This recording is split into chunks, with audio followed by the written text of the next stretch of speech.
નમસ્કાર વિદ્યાર્થી મિત્રો, તપોવન ગ્રુપ ઓફ સ્કૂલમાં આપનું સ્વાગત છે। તો વિદ્યાર્થી મિત્રો, ચેપ્ટર નંબર 4 કાર્બનિક સંયોજનો। હવે આ ચેપ્ટરની અંદર આપણે આજના લેક્ચરમાં જોઈશું હાઇડ્રોકાર્બન સંયોજનોનું બંધારણના આધારે વર્ગીકરણ।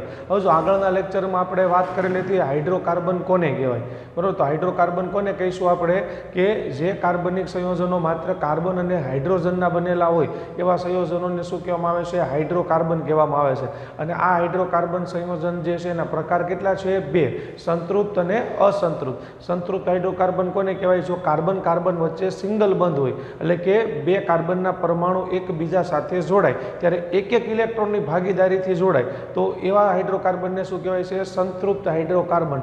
અને અસંતૃપ્ત હાઇડ્રોકાર્બન કોને કહીશું? જો કાર્બન કાર્બન વચ્ચે દ્વિબંધ અથવા તો ત્રિબંધ હોય તો એવા હાઇડ્રોકાર્બનને શું કહેવામાં આવે છે? અસંતૃપ્ત હાઇડ્રોકાર્બન કહેવાય। હવે આગળ હાઇડ્રોકાર્બનના બંધારણના આધારે એનું વર્ગીકરણ। હવે જો બંધારણ એટલે કે ભાઈ એમાં કાર્બન અને હાઇડ્રોજનના પરમાણુ જે છે કઈ રીતે ગોઠવાયેલા છે, બરોબર, એને શું કહીશું આપણે? બંધારણના આધારે વર્ગીકરણ કહેવાય। તો હાઇડ્રોકાર્બનનું બંધારણના આધારે વર્ગીકરણ જે છે એ કેટલા ભાગમાં પડે છે? 3 ભાગમાં। સરળ શૃંખલાવાળા સંયોજનો, શાખીય શૃંખલાવાળા અને વલય એટલે કે ચક્રીય સંયોજનો। તો કાર્બનિક સંયોજન છે કોઈ, એ સંયોજનની અંદર કાર્બનના પરમાણુ કેવી રીતે ગોઠવાયેલા છે એકબીજા સાથે અથવા તો કેવી રીતે જોડાયેલા છે એના આધારે એનું 3 ભાગમાં વર્ગીકરણ થાય છે: સરળ શૃંખલા, શાખીય શૃંખલા અને ચક્રીય શૃંખલાવાળા સંયોજનો। તો સૌથી પહેલા આપણે વાત કરીશું સરળ શૃંખલાવાળા સંયોજન। કોને કહેવાય સરળ શૃંખલાવાળા સંયોજનો? તો જે હાઇડ્રોકાર્બન સંયોજનમાં બધા કાર્બન પરમાણુઓ એક સીધી હરોળમાં એટલે કે સીધી લાઈનમાં ગોઠવાયેલા હોય તો એવા સંયોજનોને શું કહેવામાં આવે છે? સરળ શૃંખલાવાળા સંયોજન કહેવામાં આવે છે। એના ઉદાહરણમાં જો પ્રોપેન અને પેન્ટેન, આપણે અહીંયા 2 ઉદાહરણ આપેલા છે। હવે અહીંયા તમે જો કે આમાં કાર્બન જે છે એ બધા કેવી રીતે ગોઠવાયેલા છે? એક સીધી લાઈનમાં, મતલબ સીધી હરોળમાં સીધી રેખામાં કાર્બનના પરમાણુ ગોઠવાયેલા છે। તો આવી શૃંખલાને શું કહેવામાં આવે છે? સરળ શૃંખલા કહેવામાં આવે। આમાં કઈ રીતે છે? દાખલા તરીકે આપણે બીજું એક ઉદાહરણ લઈએ, ઇથેનનું કે પ્રોપેનનું। તો ઇથેનના ઉદાહરણમાં જો આ કાર્બન છે એની સંયોજકતા કેટલી હોય છે?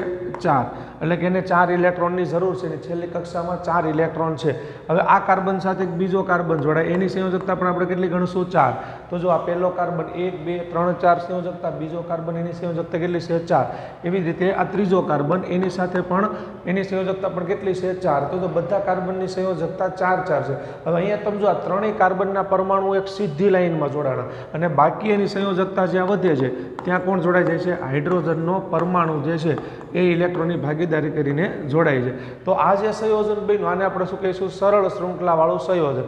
નામકરણ કોના આધારે કરવાનું હોય? કાર્બનની સંખ્યાના આધારે। હવે આમાં કાર્બન કેટલા છે? 3 કાર્બન એટલે પ્રોપ। બીજું કે કાર્બન વચ્ચે બંધ કેવો છે? સિંગલ બંધ છે, એટલે કયું સંયોજન કહેવાશે? આલ્કેન। આલ્કેન સંયોજન હોય તો નામકરણમાં નામની પાછળ શું લગાડવાનું? એન। તો આનું નામકરણ શું થશે? પ્રોપેન। ખ્યાલ આવ્યો? તો સરળ શૃંખલાવાળા સંયોજનોમાં હાઇડ્રોકાર્બન જે છે બધા કાર્બન પરમાણુ સાથે એક સીધી લાઈનમાં ગોઠવાયેલા હોય છે। આગળ બીજો પ્રકાર આવે છે શાખીય શૃંખલાવાળા સંયોજનો। હવે શાખીય શૃંખલાવાળા કાર્બનિક સંયોજનો કોને કહેવાય?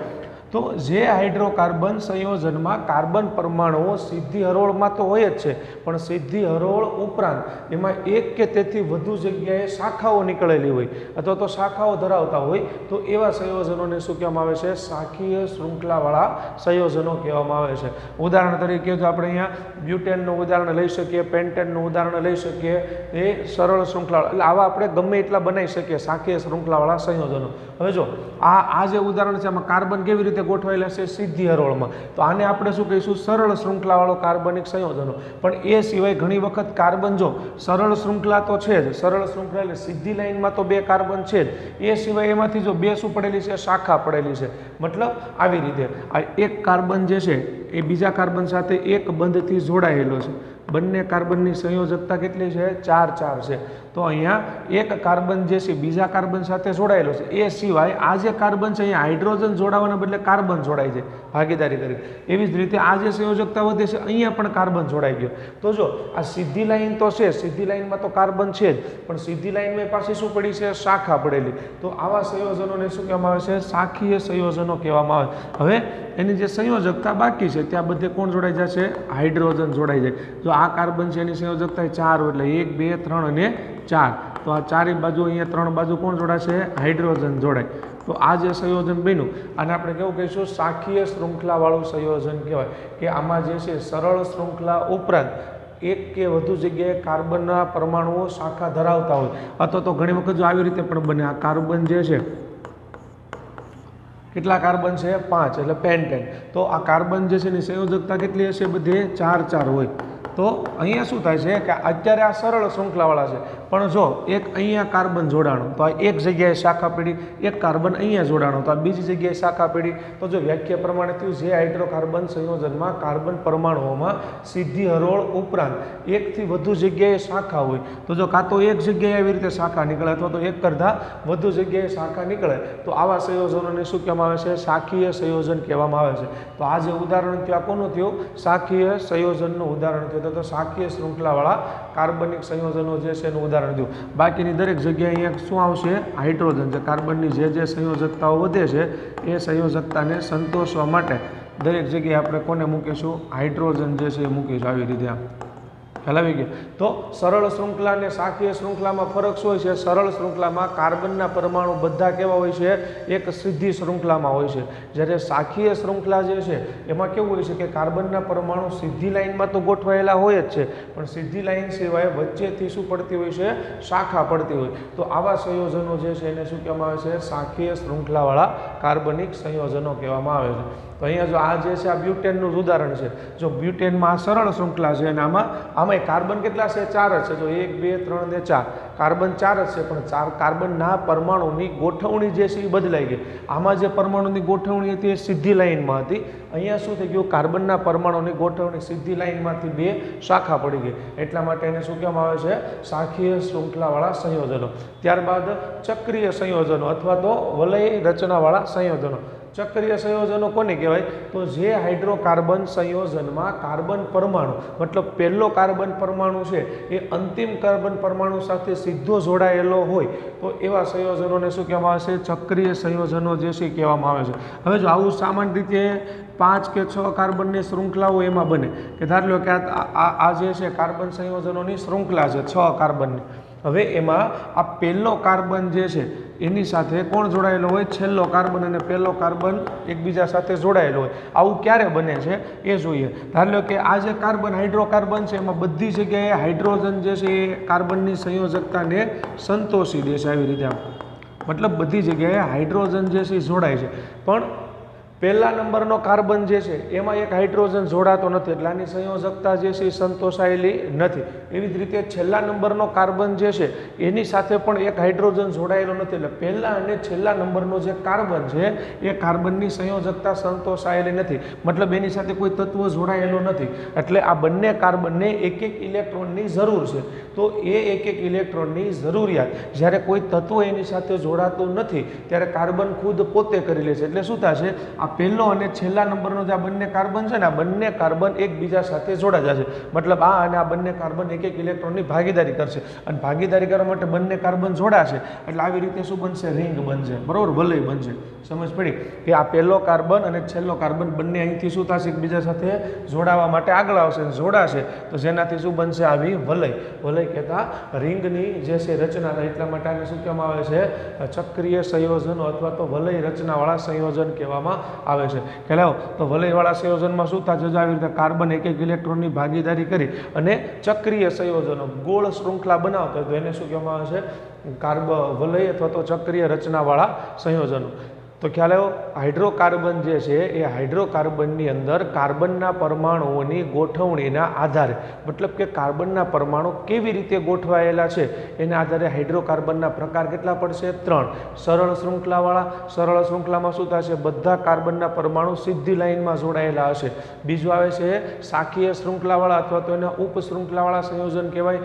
શાખીય શ્રૃંખલામાં શું આવશે કાર્બન જે છે એમાં સરળ શ્રૃંખલા તો હશે જ પણ સરળ શ્રૃંખલાની વચ્ચે શું થશે કાર્બનની શાખાઓ પડશે મતલબ ત્યાં બીજા કાર્બન જે છે એ જોડાઈ જાય છે આવી રીતે બરાબર આ સરળ શ્રૃંખલા તો હતી પણ એમાં વચ્ચે શું પડી ગઈ છે શાખા મતલબ અહીંયાથી બીજા 2 કાર્બનના પરમાણુ જોડાતા હોય એને શું કહેવાય છે શાખીય શ્રૃંખલાવાળા સંયોજનો અને એ સિવાય બીજું શું આવે છે ચક્રીય સંયોજનોમાં શું હોય છે કે હાઇડ્રોકાર્બનમાં પહેલો પરમાણુ અને છેલ્લો કાર્બનનો પરમાણુ જે છે એકબીજા સાથે જોડાય તો એનાથી ચક્રીય રચના બને છે. એ રચનાને શું કહેવામાં આવે છે? ચક્રીય સંયોજનો. તો જો અહીંયા કાર્બનની સંખ્યા કેટલી છે? આમાં 6 છે. 6 કાર્બનના પરમાણુ છે એટલે એને શું કહીશું આપણે? હેક્ઝેન. હેક્ઝેન શા માટે? કારણ કે કાર્બન કાર્બન વચ્ચે બંધ જે છે કેવો છે? સિંગલ બંધ છે, અને સિંગલ બંધ હોવાથી એને આપણે શું કહીશું? હેક્ઝેન. 6 કાર્બન છે એટલા માટે હેક્ઝેન, અને ચક્રીય રીતે છે એટલે એનું નામકરણ શું થશે? સાયક્લોહેક્ઝેન. અને શું કહેવાય? સાયક્લોહેક્ઝેન. હવે ત્યારબાદ આપણે ચેપ્ટરનો નવો ટોપિક જે છે એ ચાલુ કરીએ. વિષમ પરમાણુ કોને કહેવાય અને વિષમ પરમાણુના ઉદાહરણ જે છે એ આપો. તો વિષમ પરમાણુ શું કોને કહેવાય? હવે તો અહીંયાથી આખો ટોપિક જે છે નવો ચેન્જ થઈ જશે. હવે જે આપણે હાઇડ્રોકાર્બન જે છે એની સાથે અન્ય તત્વ કે સંયોજનો જોડાય ત્યારે નવા જ પ્રકારના તત્વો વિશિષ્ટ ગુણધર્મવાળા સંયોજનો બને છે. તો એના વિશે જોવાનું છે. તો એમાં પહેલાં આપણે વાત કરીશું વિષમ પરમાણુ કોને કહેવાય? વિષમ પરમાણુ તો હાઇડ્રોકાર્બન શૃંખલામાં એક અથવા વધુ હાઇડ્રોજનનું વિસ્થાપન કરતા તત્વને શું કહેવામાં આવે છે? વિષમ પરમાણુ કહેવામાં આવે છે. હવે જો હાઇડ્રોકાર્બનની કોઈ એક શૃંખલા છે, ઉદાહરણ તરીકે આપણે લઈએ કે અહીંયા આ ઇથેન છે, એક કાર્બનનું સંયોજન છે. કયું છે? ઇથેન. કેમ ખબર પડી આનું નામ ઇથેન છે? કારણ કે આ કાર્બનિક સંયોજનમાં કાર્બનની સંખ્યા કેટલી છે? 2 છે, અને કાર્બન કાર્બન વચ્ચે બંધ સિંગલ છે એટલા માટે n પ્રત્યય લાગે. 2 કાર્બન એટલે ઇથ, અને પાછળ n લાગે એટલે આપણે શું કહીશું? ઇથેન. હવે આ હાઇડ્રોકાર્બન શૃંખલામાં ધારી લો કે કોઈ એક હાઇડ્રોજન અથવા તો એક કરતાં વધારે હાઇડ્રોજન, અત્યારે આપણે એક હાઇડ્રોજનનું ઉદાહરણ લઈએ. દાખલા તરીકે આ જે એક હાઇડ્રોજન છે એ હાઇડ્રોજનનું વિસ્થાપન થઈ જાય. વિસ્થાપન થવું એટલે કે ત્યાં કોઈ બીજું તત્વ જે છે આવીને લાગી જાય, એટલે કે આ જે હાઇડ્રોજન જે છે એનું વિસ્થાપન થઈ અને ત્યાં બીજું તત્વ જે લાગે છે તો એ જે બીજું તત્વ લાગે છે ને એને શું કહીશું આપણે? વિષમ પરમાણુ કહીશું. એટલે હાઇડ્રોકાર્બન શૃંખલામાં કાં તો એક અથવા એકથી વધુ હાઇડ્રોજનનું વિસ્થાપન કરતું કોઈ એક તત્વ, એ તત્વને શું કહેવામાં આવે છે? વિષમ પરમાણુ કહેવામાં આવે છે. તો કોઈ એક તત્વ, દાખલા તરીકે આપણે એમ કે અહીંયા ક્લોરીન લાગી ગયો હાઇડ્રોજનને દૂર કરીને, તો આ જે ક્લોરીન લાગેલો છે ને ક્લોરીનને આપણે શું કહીશું? વિષમ પરમાણુ. અથવા તો ધારી લો કે અહીંયા બ્રોમિન લાગી ગયો, ઓક્સિજન લાગી ગયો, કોઈ પણ તત્વ કે જેણે હાઇડ્રોજનનું વિસ્થાપન કરો એટલે કે હાઇડ્રોજનને દૂર કરીને પોતે ત્યાં લાગી જાય, એ તત્વને શું કહેવામાં આવે છે? વિષમ પરમાણુ કહેવામાં આવે છે. બીજું કે વિષમ પરમાણુ દ્વારા હાઇડ્રોજનનું વિસ્થાપન થવા છતાં પણ કાર્બનની સંયોજકતા જે છે એ સંતોષાયેલી જ રહી. શા માટે? હવે જો આ કાર્બનિક સંયોજન તો આમાંથી હાઇડ્રોજન દૂર થઈ ગયો તો એની જગ્યાએ જે ક્લોરીન આવેલો છે ક્લોરીન એની સાથે ભાગીદારી કરી નાખી, એટલા માટે કાર્બનની સંયોજકતા જે છે એ સંતોષાયેલી જ રહેશે. મતલબ હાઇડ્રોજન દૂર થાય ત્યારે કાર્બન ઇલેક્ટ્રોન મેળવવાની વૃત્તિ ધરાવે, પણ હાઇડ્રોજન દૂર થઈને ત્યાં બીજું તત્વ લાગી ગયું, એટલા માટે કાર્બન જે છે ને ઇલેક્ટ્રોન મેળવવાની કે ગુમાવવાની વૃત્તિ ધરાવતો નથી. એટલા માટે એવું કહ્યું કે ભાઈ કાર્બનની સંયોજકતા જે છે કેવી રહેશે? સંતોષાયેલી જ રહી. આગળ ઉદાહરણ તરીકે જો વિષમ પરમાણુનું ઉદાહરણ ક્લોરીન, બ્રોમિન જેવા હેલોજન તત્વો. હેલોજન તત્વો કોને કહેવાય? ક્લોરીન, ફ્લોરીન, બ્રોમિન અને આયોડિનનો જે સમૂહ છે એ બધાને એક સાથે આપણે કેવું તેને શું કહીશું આપણે? હેલોજન તત્વ. સમજ પડી? તો હેલોજનનો મતલબ શું થશે? એમાં કોણ કોણ આવશે હેલોજનમાં? ક્લોરીન, ફ્લોરીન, બ્રોમિન અને આયોડિન. આગળ આ સિવાય વિષમ પરમાણુના ઉદાહરણમાં ઓક્સિજન, નાઇટ્રોજન અને સલ્ફર, આ બધા તત્વો જે છે એ કોને એ શું કહેવાય છે? વિષમ પરમાણુઓ કહેવાય છે. ખ્યાલ આવ્યો? વિષમ પરમાણુનો મતલબ કોઈ એક હાઇડ્રોકાર્બનની શૃંખલા છે, એ શૃંખલામાંથી કાં તો એક હાઇડ્રોજન અથવા તો એક કરતાં વધારે હાઇડ્રોજનનું વિસ્થાપન કોઈ એક ચોક્કસ પરમાણુ વડે થાય અથવા તો કોઈ એક ચોક્કસ તત્વ વડે થાય છે, એ તત્વને શું કહેવામાં આવે છે? વિષમ પરમાણુ કહેવામાં આવે છે. અને વિષમ પરમાણુ જોડાય તો કાર્બનની સંયોજકતામાં કાંઈ ફરક પડતો નથી, એટલે કે કાર્બનની સંયોજકતા જે છે એ સંતોષાયેલી જ રહી છે. આગળ ક્રિયાશીલ સમૂહ કોને કહેવાય? તો જો ક્રિયાશીલ સમૂહ એટલે આ વિષમ પરમાણુને ઉપરથી જ આવશે કે વિષમ પરમાણુ અને તેને સમાવતા સમૂહો કે જે સંયોજનોને વિશિષ્ટ ગુણધર્મો આપે છે, બરોબર, એવા કાર્બન અને જે કાર્બન શૃંખલાની લંબાઈ અને સ્વભાવ ઉપર આધારિત નથી, એને શું કહેવામાં આવે છે? ક્રિયાશીલ સમૂહ કહેવામાં આવે છે. મતલબ કોઈ એક એવો પરમાણુનો સમૂહ કે અથવા તો વિષમ પરમાણુ એટલે શું થાય છે કે ક્રિયાશીલ સમૂહ કોને કહેવાય? તો કે કાં તો વિષમ પરમાણુ અથવા તો વિષમ પરમાણુને સમાવતો એક આખો સમૂહ છે, એ સમૂહને કે જે સંયોજનને શું કરે છે, વિશિષ્ટ ગુણધર્મ આપે છે. મતલબ વિષમ પરમાણુને સમાવતો કોઈ એક સમૂહ છે એ જ્યારે હાઇડ્રોકાર્બન સાથે જોડાય ત્યારે એ શું કરે છે, હાઇડ્રોકાર્બન સંયોજનને વિશિષ્ટ પ્રકારના ગુણધર્મો આપે છે. અને આ ગુણધર્મો જે છે એ કાર્બન શૃંખલાની લંબાઈ અને સ્વભાવ ઉપર આધારિત ન હોય તો એવા સમૂહ પરમાણુઓના સમૂહને શું કહેવામાં આવે છે, ક્રિયાશીલ સમૂહ કહેવામાં આવે છે. અથવા તો વ્યાખ્યાને બીજી રીતે લખ્યું હોય તો કાર્બનિક સંયોજનોની લાક્ષણિક પ્રક્રિયાઓ જે પરમાણુ કે પરમાણુના સમૂહ વડે નક્કી થાય તે પરમાણુ કે પરમાણુના સમૂહને શું કહેવામાં આવે છે, ક્રિયાશીલ સમૂહ કહેવામાં આવે છે. મતલબ કોઈ એક કાર્બનિક સંયોજન છે જેમ કે મિથેન, ઇથેન, પ્રોપેન, બ્યુટેન, આ કાર્બનિક સંયોજનોની લાક્ષણિક પ્રક્રિયાઓ અથવા તો એના જે ગુણધર્મો છે એ ગુણધર્મો જે પરમાણુ કોઈ એક પરમાણુ અથવા તો પરમાણુના સમૂહ વડે નક્કી થાય કે ભાઈ કાર્બનમાં કયો પરમાણુ લાગેલો છે કાર્બનિક સંયોજનમાં અથવા તો કાર્બનિક સંયોજનની અંદર કયો પરમાણુનો સમૂહ જોડાયેલો છે, એના આધારે તમે નક્કી કરી શકતા હો કે ભાઈ આ હાઇડ્રોકાર્બન જે છે એના ગુણધર્મો આવા હશે. તો કાર્બનિક સંયોજનોની લાક્ષણિક પ્રક્રિયા અથવા તો એના ગુણધર્મો જે પરમાણુ કે પરમાણુના સમૂહ વડે નક્કી થતા હોય એ પરમાણુ કે પરમાણુના સમૂહને શું કહેવામાં આવે છે, ક્રિયાશીલ સમૂહ કહેવામાં આવે છે. તો આવા ક્રિયાશીલ સમૂહ જે છે એના વિશે આપણે આ ચેપ્ટરમાં આગળ જે છે જોઈશું. ખ્યાલ આવ્યો? અત્યારે ખાસ સમજો, ક્રિયાશીલ સમૂહ એટલે બીજું કોઈ નહીં, વિષમ પરમાણુની જ વાત કરે છે, બરોબર. કોઈ એવો પરમાણુ વિષમ પરમાણુ જેમ કે chlorine, fluorine, bromine, iodine, oxygen, nitrogen, sulphur, આ બધા જે છે વિષમ પરમાણુ છે. ઘણી વખત કેવું હોય છે કે ઓક્સિજન બીજા કોઈ તત્વો સાથે જોડાઈ જાય તો એને શું કહીશું, વિષમ પરમાણુ કહીશું. ઉદાહરણ તરીકે જો આપણે એના એક્ઝામ્પલ લેવા હોય તો જો અહીંયા રહ્યા આ ક્રિયાશીલ સમૂહ જે છે કયા કયા છે, હેલોજન, આલ્કોહોલ, આલ્ડીહાઇડ, કીટોન અને કાર્બોક્સિલિક એસિડ, આ બધાને શું કહીશું, ક્રિયાશીલ સમૂહ. શા માટે આ બધાને ક્રિયાશીલ સમૂહ કહેવાય છે? કારણ કે આ દરેક ક્રિયાશીલ સમૂહમાં શું હોય છે, એક વિષમ પરમાણુ, દાખલા તરીકે હેલોજન છે તેમાં ક્લોરીન, ફ્લોરીન, બ્રોમિન અને આયોડીન આવેલું હોય. આલ્કોહોલ છે તેમાં ઓક્સિજન આવેલો હોય એટલે OH. તો જો આ OH આલ્કોહોલ જે છે એનું નામકરણ, એનું બંધારણ શું છે, OH. હવે જો આ OH જે છે આ પરમાણુનો સમૂહ કહેવાય. આમાં જો વિષમ પરમાણુ છે, કોણ છે વિષમ પરમાણુ? ઓક્સિજન. તો આપણે ક્રિયાશીલ સમૂહ કોને કીધો? વિષમ પરમાણુને સમાવતો પરમાણુનો સમૂહ. તો અહીંયા જો આ OH જે છે ને તો એમાં ઓક્સિજન છે, તો ઓક્સિજન વિષમ પરમાણુ છે એટલે આ પરમાણુનો સમૂહ બન્યો તો એને ક્રિયાશીલ સમૂહ કહેવાય. તો એવી જ રીતે દાખલા તરીકે આલ્ડીહાઇડ છે તો આલ્ડીહાઇડનું સૂત્ર શું છે, CHO. આવડા જો આ CHO છે, આ CHOમાં જો કોણ છે, ઓક્સિજન છે, આ એક પરમાણુનો સમૂહ છે. આ પરમાણુના સમૂહમાં એક વિષમ પરમાણુ છે. કોણ છે વિષમ પરમાણુ? ઓક્સિજન. ખ્યાલ આવ્યો? તો વિષમ પરમાણુને સમાવતો એક પરમાણુઓનો સમૂહ કે જે કાર્બનિક સંયોજનો જે હોય એની લાક્ષણિક પ્રક્રિયાઓને બદલી નાખે, એના ગુણધર્મોને બદલી નાખે, તો એવા પરમાણુના સમૂહને શું કહેવામાં આવે છે, ક્રિયાશીલ સમૂહ.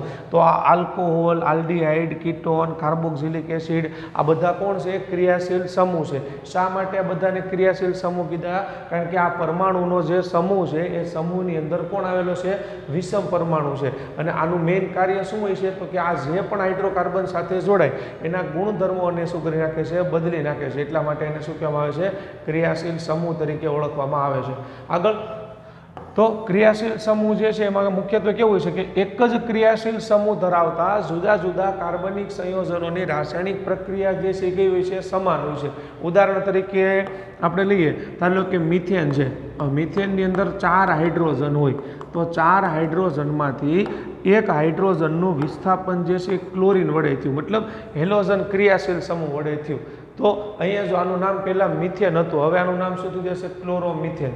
બરાબર. હવે આપણે એક બીજું ઉદાહરણ લઈએ, દાખલા તરીકે 2 કાર્બન છે એટલે કે ઇથેન.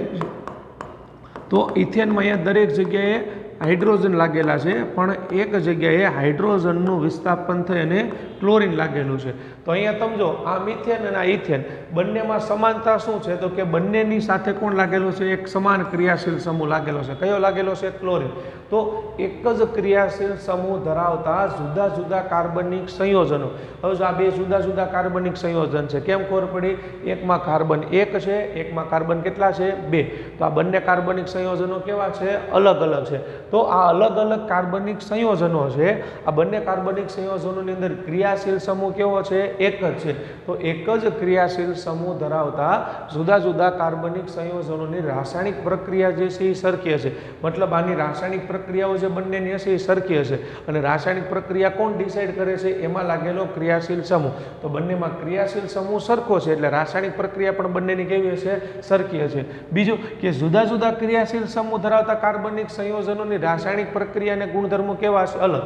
હવે એક્ઝામ્પલ આપણે લેવું હોય તો હવે જો બે અલગ અલગ ક્રિયાશીલ સમૂહની વાત કરીએ. દાખલા તરીકે એક આપણે લઈશું ક્લોરોમિથેન, મતલબ આ કાર્બન છે એની સાથે અહીંયા હાઇડ્રોજન અને અહીંયા હેલોજન સમૂહ કયો લાગેલો છે? ક્લોરિન. તો આ એક ક્રિયાશીલ સમૂહ ધરાવતું સંયોજન છે. હવે આપણે એક બીજું લઈએ એવી જ રીતે આ કાર્બન છે એની બધી બાજુ કોણ લાગેલું છે? હાઇડ્રોજન. પણ અહીંયા ક્રિયાશીલ સમૂહ તરીકે OH એટલે કોણ લાગેલો છે? આલ્કોહોલ. હવે જો બંને ક્રિયાશીલ સમૂહમાં બંને કાર્બનિક સંયોજનોની સમાનતા શું છે? બંનેમાં કાર્બન કેટલા છે? એક એક. બરાબર. બંનેના નામકરણ જો તમે જુઓ તો શું છે? મિથેન. પણ બંનેમાં વિષમતા જુદાપણો શું છે? તો એકમાં ક્રિયાશીલ સમૂહ તરીકે ક્લોરિન એટલે કે હેલોજન સમૂહ લાગેલો છે, એકમાં ક્રિયાશીલ સમૂહ તરીકે OH. જો અહીંયા OH એટલે OH નો મતલબ શું થશે? આલ્કોહોલ. હાઇડ્રોક્સિલ સમૂહ આને કહેવાય છે. અને આ કાર્બનિક રસાયણ વિજ્ઞાન છે એટલે અકાર્બનિક રસાયણ વિજ્ઞાન કરતાનું નામકરણ અલગ થાય. અકાર્બનિક રસાયણ વિજ્ઞાનમાં આપણે આને શું કહેતા? હાઇડ્રોક્સાઇડ કહેતા. અહીંયા આપણે આને શું કહીશું? હાઇડ્રોક્સિલ, અથવા તો આને શું કહેવાય? આલ્કોહોલ. તો અહીંયા જુદા જુદા ક્રિયાશીલ સમૂહ ધરાવતા કાર્બનિક સંયોજનોની રાસાયણિક પ્રક્રિયા અને ગુણધર્મ કેવા છે? અલગ અલગ. હવે જો આપણી પાસે બે કાર્બનિક સંયોજનો છે, બરાબર, બંનેમાં કાર્બનની સંખ્યા એક છે, હાઇડ્રોજનની સંખ્યા એક છે, તેમ છતાં પણ આ બંનેના ગુણધર્મો જે છે કેવા છે? અલગ હશે. શા માટે? કારણ કે એકમાં ક્રિયાશીલ સમૂહ તરીકે ક્લોરિન છે તો એકમાં ક્રિયાશીલ સમૂહ તરીકે કોણ છે? હાઇડ્રોક્સિલ એટલે કે આલ્કોહોલ છે. તો જુદા જુદા ક્રિયાશીલ સમૂહ ધરાવતા કાર્બનિક સંયોજનો જે છે એના ગુણધર્મો પણ કેવા છે? અલગ અલગ હશે. બીજું કે ક્રિયાશીલ સમૂહની મુક્ત સંયોજકતાઓ અથવા તો સંયોજકતાને એકલ રેખા એટલે કે એક ડેશ વડે દર્શાવવામાં આવે છે. એટલે કે દાખલા તરીકે હું કોઈ એક ક્રિયાશીલ સમૂહ લખીએ, દાખલા તરીકે આલ્કોહોલ, તો જો આલ્કોહોલને આગળ આપણે અહીંયા ડેશ કરેલો છે. આલ્ડિહાઇડ છે તો આલ્ડિહાઇડને આગળ આપણે શું કરેલી છે? એની જેટલી સંયોજકતા હોય એ સંયોજકતાને આપણે શેના વડે દર્શાવેલો છે? ડેશ વડે. આ ડેશનો મતલબ શું થાય? અહીંયા કોઈ પણ તત્વ જોડાવાનું વલણ ધરાવે છે. આ OH મતલબ આને એક ઇલેક્ટ્રોનની હજુ જરૂર છે, એટલે આ શું કરશે? OH ગમે કાર્બનિક સંયોજન હશે ને એમાંથી હાઇડ્રોજનને દૂર કરીને પોતે ત્યાં જોડાઈ જાય. તો જો દરેકની સંયોજકતાને આપણે શેના વડે દર્શાવેલું છે? એકલ રેખા વડે. સંયોજકતા કહેતા બાકી રહેતા ઇલેક્ટ્રોનની આપણે એકલ રેખા વડે દર્શાવેલું છે. એક્ઝામ્પલ તરીકે જો કાર્બન છે તો કાર્બનની સંયોજકતા કેટલી હોય? 4 હોય. 4માંથી અહીંયા ઓક્સિજન જોડાણો છે એની સાથે, તો ઓક્સિજન કેટલા બંધથી જોડાયેલો છે? 2 બંધથી. તો અહીંયા આ કાર્બન સાથે ઓક્સિજન જે છે એ 2 બંધથી જોડાયેલો છે. એટલે ધારી લો કે આ એક ઇલેક્ટ્રોન જે છે અહીંયાથી નીકળે અને ઓક્સિજન જે છે એની સાથે કોઈ પણ દ્વિબંધથી જોડાયેલો છે. તો આ જે કાર્બન છે ને એ કાર્બનમાં અહીંયા ડબલ બંધથી ઓક્સિજન જોડાઈ ગયો. તો હજુ જ આ કાર્બનની સંયોજકતા કેટલી વધે? 2 વધે. કારણ કે 2 બંધથી ઓક્સિજન જોડાણો. ઓક્સિજન શા માટે 2 બંધથી જોડાણો? કારણ કે ઓક્સિજનને પણ 2 ઇલેક્ટ્રોનની જરૂર છે અને કાર્બનને 4 ઇલેક્ટ્રોનની જરૂર છે. તો કાર્બન અને ઓક્સિજને 2 ઇલેક્ટ્રોનની ભાગીદારી કરી તો કાર્બનની હજી 2 સંયોજકતા વધે. એટલા માટે સમજો આ કીટોનમાં આપણે કાર્બન ડબલ બંધથી ઓક્સિજન અને કાર્બનની સંયોજકતા કેટલી બતાવેલી છે? 2. બીજું કે ક્રિયાશીલ સમૂહ આ સંયોજકતા વડે એક અથવા તો વધુ હાઇડ્રોજન પરમાણુનું વિસ્થાપન કરી શકે. મતલબ ક્રિયાશીલ સમૂહમાં જે આ સંયોજકતાઓ વધે છે એ સંયોજકતા વડે એક અથવા તો વધુ હાઇડ્રોજન પરમાણુનું વિસ્થાપન કરી અને હાઇડ્રોકાર્બન શૃંખલામાં જોડાઈ શકે છે. તો અહીંયા ક્રિયાશીલ સમૂહ જો વિષમ પરમાણુના ઉદાહરણ આપેલા છે. વિષમ પરમાણુ તરીકે કોણ છે? ક્લોરિન, બ્રોમિન, આયોડિન, આ બધા વિષમ પરમાણુ કહેવાય. એવી જ રીતે એક ઓક્સિજન છે. હવે વિષમ પરમાણુને સમાવતો પરમાણુનો સમૂહ એટલે આપણે એને શું કીધું? ક્રિયાશીલ સમૂહ. તો અહીંયા જો વિષમ પરમાણુને સમાવતો એક પરમાણુનો સમૂહ, એનું નામ શું છે? હેલોજન સમૂહ. એમાં કોણ કોણ આવે છે? Chlorine, fluorine, bromine, iodine. એટલે એને ક્લોરો, ફ્લોરો, બ્રોમો, આયોડો એવું કહેવાય. બીજું ઓક્સિજન એ પણ એક વિષમ પરમાણુ છે. વિષમ પરમાણુ કોને કહેવાય? હાઇડ્રોકાર્બન શૃંખલામાં હાઇડ્રોજનનું વિસ્થાપન કરીને ત્યાં જોડાઈ જાય એને શું કહેવાય? વિષમ પરમાણુ. અને ક્રિયાશીલ સમૂહ કોને કહેવાય? કે પરમાણુઓનો સમૂહ કે જેમાં વિષમ પરમાણુ આવેલો હોય એને શું કહેવાય? ક્રિયાશીલ સમૂહ. તો જો આ બધા ક્રિયાશીલ સમૂહ છે, alcohol, aldehyde, ketone, carboxylic acid, અને એનો વિષમ પરમાણુ કોણ છે? ઓક્સિજન. મતલબ આલ્કોહોલ છે તો જો એમાં વિષમ પરમાણુ તરીકે ઓક્સિજન છે. આલ્ડીહાઇડ છે તો એમાં વિષમ પરમાણુ તરીકે ઓક્સિજન છે. કીટોન તો એમાં પણ કોણ છે? ઓક્સિજન. અને કાર્બોક્સિલિક એસિડ તો એમાં પણ આપણે વિષમ પરમાણુ તરીકે કોણ જોવા મળે છે? ઓક્સિજન. અને આ બધા ક્રિયાશીલ સમૂહો છે. આ ક્રિયાશીલ સમૂહનું મેઇન કાર્ય શું હોય છે? કે જે આપણી હાઇડ્રોકાર્બન શૃંખલા હોય એ હાઇડ્રોકાર્બન શૃંખલામાં હાઇડ્રોજનનું વિસ્થાપન કરી અને આ ક્રિયાશીલ સમૂહો જે છે ત્યાં લાગી જાય, જેનાથી શું થશે? હાઇડ્રોકાર્બનના ગુણધર્મો જે છે એ બદલાઈ જશે અને રાસાયણિક પ્રક્રિયાઓ જે છે એ બદલાઈ જશે. નામકરણથી લઈ અને બધી વસ્તુ જે છે હાઇડ્રોકાર્બનની શું થાય? બદલાઈ જાય. તો આ ખાસ ક્રિયાશીલ સમૂહો જે છે એને યાદ રાખવા. ક્યાં ક્યાં છે? આલ્કોહોલ, આલ્ડીહાઇડ, કીટોન અને કાર્બોક્સિલિક એસિડ. અને એક કયું આવે છે? હેલોજન. હેલોજનમાં કોણ આવશે? ક્લોરીન, ફ્લોરીન, બ્રોમિન, આયોડિન, આ બધા. બીજું કે આ દરેકના જે નામ છે બરોબર, એ નામમાં એના અણુસૂત્રો જે છે ખાસ યાદ રાખવા. આલ્કોહોલ છે તો શું આવશે? OH. આલ્ડીહાઇડ છે તેમાં શું આવશે? CHO. જો આને લખાય આવી રીતે આમ CHO બરોબર. અને આ એનું બંધારણ છે. બંધારણમાં તમે જો કાર્બન છે, કાર્બનની સંયોજકતા કેટલી હોય? 4 હોય. તો 4 સંયોજકતા છે એમાં ડબલ બંધથી એક બાજુ ઓક્સિજન જોડાઈ ગયો એટલે હજુ કાર્બનની સંયોજકતા કેટલી વધે છે? 2. એ 2 સંયોજકતા વધે એમાં એક બાજુ હાઇડ્રોજન જોડાય તો પણ અહીંયા કાર્બનની એક સંયોજકતા બાકી રહેશે. તો આ જે એક સંયોજકતા બાકી રહે છે ને એ ક્યાં જાય છે? તો કે એ હાઇડ્રોકાર્બન સાથે જોડાશે. મતલબ હાઇડ્રોકાર્બન મિથેન, ઇથેન, પ્રોપેન આ છે એમાંથી હાઇડ્રોજનને દૂર કરીને ત્યાં લાગી જાય. તો અહીંયા જો આ જે સંયોજન બન્યું આને શું નામ આપવામાં આવે છે? આલ્ડીહાઇડ. એને લખવાનું કેમ? CHO. આ શું છે? એનું બંધારણ છે બરોબર. કાર્બન, ડબલ બંધથી ઓક્સિજન અને સિંગલ બંધથી હાઇડ્રોજન. એવી જ રીતે બીજો ક્રિયાશીલ સમૂહ કયો છે? કીટોન. કીટોન ક્રિયાશીલ સમૂહમાં કેવું હોય છે? કાર્બનની સંયોજકતા 4 છે એમાં ડબલ બંધથી ઓક્સિજન જોડાયેલો છે. આ બાજુ અને આ બાજુ એટલે કે હજી 2 સંયોજકતા વધે છે ત્યાં કોઈ તત્વ જોડાતું નથી. તો આ બાજુ પણ હાઇડ્રોકાર્બન જોડાઈ શકે અને આ બાજુ પણ હાઇડ્રોકાર્બન જોડાઈ શકે બરોબર. તો અહીંયા આની સંયોજકતા કેટલી છે? કીટોનની 2. અને કાર્બોક્સિલિક એસિડ જે છે એમાં કેવું હોય છે કે કાર્બનની સંયોજકતા 4 છે તો એક બાજુ ડબલ બંધથી ઓક્સિજન જોડાય, એક બાજુ સિંગલ બંધથી OH જોડાય. તેમ છતાં પણ કાર્બનની એક સંયોજકતા જે છે એ વધશે કારણ કે કાર્બનની સંયોજકતા 4 હોય, 4માંથી ડબલ બંધથી એક બાજુ ઓક્સિજન જોડાયેલો છે અને એક બાજુ સિંગલ બંધથી કોણ જોડાયેલો છે? OH જોડાયેલો છે. એટલા માટે અહીંયા જે છે આ સંયોજકતા આલ્ડીહાઇડ જે છે એમાં કાર્બોક્સિલિક એસિડમાં કાર્બનની સંયોજકતા કેટલી વધશે? 1. તો આ જે ખાસ ક્રિયાશીલ સમૂહો જે છે યાદ રાખી લેવા. ક્યાં ક્યાં આવશે? હેલોજન, આલ્કોહોલ, આલ્ડીહાઇડ, કીટોન અને કાર્બોક્સિલિક એસિડ. તો આટલા ક્રિયાશીલ સમૂહો જે છે એના વિશે આપણે હવે આગળના નેક્સ્ટ લેક્ચરની અંદર જોઈશું. Thank you.